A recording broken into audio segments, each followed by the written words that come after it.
Hi, this is Representative Rick Larsen with the weekly recap with Rick. I'm here on the campus of Snohomish County Government, where the Snohomish County Government recently raised a pride flag in honor of Pride Month in June this year. So I'm very pleased that Snohomish County is honoring the LGBTQIA community here in Snohomish County.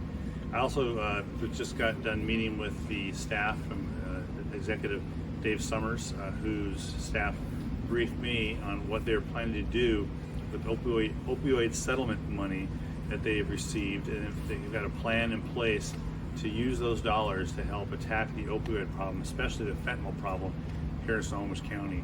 That plan is going to be dynamic and change over time as they get additional opioid settlement dollars.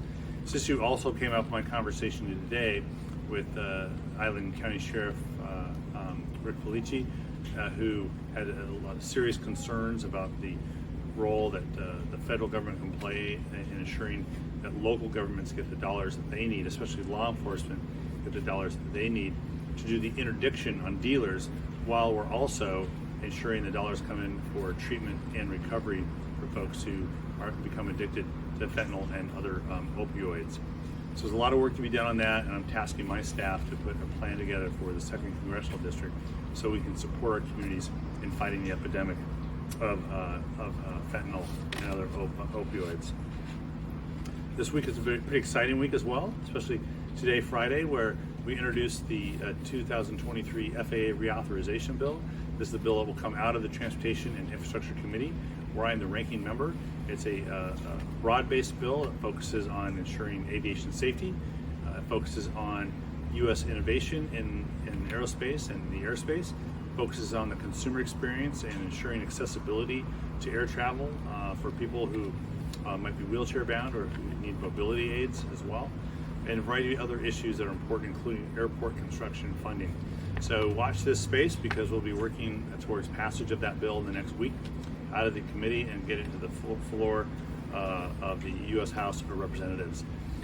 Along those lines of transportation, we also held a hearing on rail and listened to the challenges that Amtrak has, as well as the opportunities that Amtrak has to implement a national rail system. What I like to say is higher speed rail that is regionally based to build a foundation for a national high-speed rail system.